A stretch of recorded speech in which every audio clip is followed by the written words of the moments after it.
ہمارے معاشرے میں یہ ایک رواج ہے، لوگ 30 لاکھ کا 35 لاکھ کا گھر بنا دیتا ہے، لیکن اس گھر کا سیورج اور پانی کا نکاسی نہیں ہوتی، اسی طرح عام شاہراہ میں پانی چھوڑ دیتے ہیں۔ دوسرے مسلمان اس سے گزرتے ہیں، وہ پانی ہے ناپاک، اگر کپڑے کو لگ گئے تو اس کی وجہ سے کپڑے ناپاک ہو گئے، نماز اس میں پڑھی، نماز ادا نہیں ہوتی۔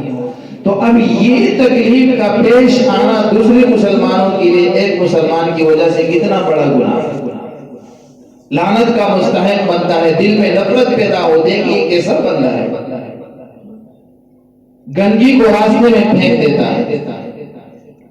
یا مثلا گھر کا جو کوڑا کرکٹ ہے اس کو باہر سامنے گلی میں پھینکنا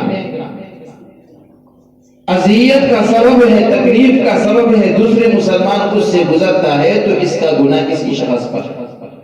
اس گھر والوں پر ہے، اس کو چاہیے کہ اس کی اصلاح کرے، ایسے جگہ میں اس چیز کو پھینک دے جو دوسرے مسلمانوں کی گزرگاہ نہ ہو،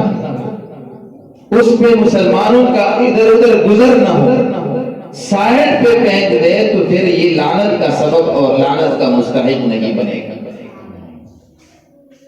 یا مثلا بازار ہے، آپ نے گاڑی اس طرح جگہ میں پارک کر دی جہاں پہ لوگوں کے گزر ہوتا ہے اور گاڑیوں کے لیے مشکلات ہیں، تو یہ بھی مستقل گناہ ہے، لوگوں کے لیے راستہ تنگ کر دیا گیا ہے۔ یا اسی طرح ہمارے محلے گلیوں میں نوجوان کرکٹ یا جو بھی کھیلتے ہیں، سامنے گھر وغیرہ ہوتے ہیں اور وہ گلی کے درمیان جو ہے کرکٹ کھیلتے ہیں، تو یہ بھی مستقل گناہ ہے، نہیں کرنا چاہیے، اس لیے کہ اس کی وجہ سے دوسرے مسلمان کو تکلیف پہنچتا ہے، اس کے لیے اذیت کا ذریعہ بنتا ہے، اس کے لیے تکلیف اور شر پریشانی کا ذریعہ بنتا ہے۔ تو یہ تو چند امور میں نے ذکر کی ہے، اس کا مطلب یہ ہے نبی علیہ السلام نے فرمایا کہ ہر وہ چیز جو مسلمان کے لیے تکلیف کا ذریعہ بنے اس کو تکلیف پہنچائے، لہذا ایسے کام، ایسا عمل، ایسا چیز گلی میں پھینکنا، راستے میں پھینکنا جو ہے یہ مستقل گناہ ہے اور لعنت کا سبب ہے۔ اور دوسری طرف نبی علیہ السلام نے یہ فرمایا کہ ایمان کا حصہ یہ ہے اماطۃ الاذی عن الطریق، راستے سے تکلیف دہ چیز کو ہٹانا۔ تو اسی طرح گندا پانی چھوڑنا یا گندگی راستوں میں پھینکنا، عام شوارع میں ایسے کام کرنا جس کی وجہ سے دوسرا مسلمان پریشان ہوتا ہو، تو یہ مسلمان کی شان کی لائق نہیں ہے۔ اس وجہ سے پیغمبر علیہ السلام نے اسی امور کے متعلق یہ فرمایا کہ ایاکم والجلوس فی الطرقات، اے مسلمانوں کی جماعت، تم نے راستوں میں مجالس سے، راستے میں بیٹھنے سے تمہیں منع کیا گیا ہے کہ راستوں میں نہ بیٹھو، ویسے گپ شپ کے لیے، ویسے مجلس بنانے کے لیے کسی روڈ کے اوپر بیٹھ کے یا روڈ کے سائڈ پہ بیٹھ کے جہاں پہ خواتین کا گزرگاہ ہوتے ہیں، جہاں پہ لوگوں کا گزرنا ہوتا ہے، نبی علیہ السلام نے منع فرمایا کہ اس طرح راستوں میں نہیں بیٹھنا چاہیے۔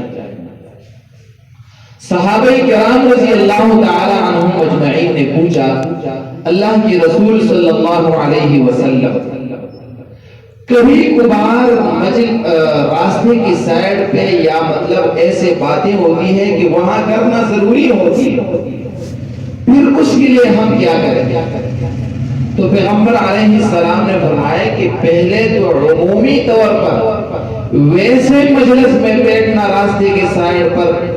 یہ تو بالکل جائز نہیں بیٹھنا چاہیے، اس لیے کہ وہ مجلس کی جگہ نہیں ہے، بیٹھنے کی جگہ نہیں ہے۔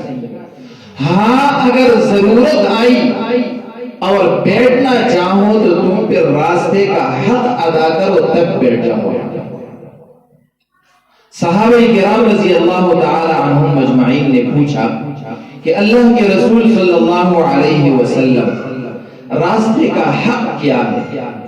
ہم کیسے راستے کا حق ادا کریں گے؟ تو پیغمبر علیہ السلام نے فرمایا کہ غض البصر،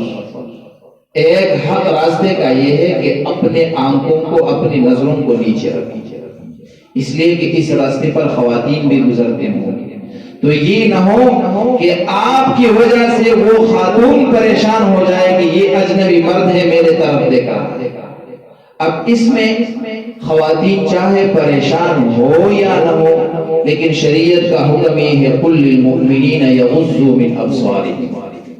مومن مردوں کے لیے، مومن عورتوں کے لیے یہ حکم ہے کہ وہ اپنی نظروں کو نیچے رکھے تاکہ کسی اجنبی مرد کا نظر عورت پہ نہ پڑے اور کسی اجنبی عورت کا نظر وہ مرد پہ نہ پڑے۔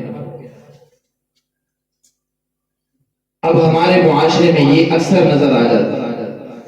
راستوں میں لوگ بیٹھ جاتے ہیں، سگریٹ بھی پیتے ہیں، نشے بھی کرتے ہیں، عورت خواتین گزرتے رہتے ہیں، تو یہ شرعی اعتبار سے بہت بڑا جرم ہے، عظیم گناہ ہے، لعنت کا سبب بنتا ہے، چاہے وہ آپ کو ظاہری الفاظ میں کچھ بھی نہ کہہ سکتا، لیکن دل میں تو نفرت پیدا ہوتی ہے کہ یہ مسلمان مردوں کا یہ حال ہے۔ تو اس وجہ سے یہ انسانی غیرت، مسلمان کا جو اندر اسلامی غیرت ہے وہ جاگنا چاہیے کہ میرے لیے معاشرے کے اندر رہ کر کسی دوسرے مسلمان کے لیے میں اذیت کا ذریعہ بنتا ہوں یا اس کے لیے خیر کا ذریعہ بنتا ہوں، تو ایسی امور سے بچنا چاہیے۔ نبی علیہ السلام نے فرمایا کہ راستے کا حق ایک ہے غض البصر، اپنے نظروں کو نیچے رکھیے، اور دوسرا ارشاد فرمایا ان میں سے جو راستے کے حقوق میں سے ہے وہ یہ ہے کہ رد السلام، مثلا کوئی تم پہ سلام کرے تو سلام کا جواب دیا جائے، ہر کسی کو۔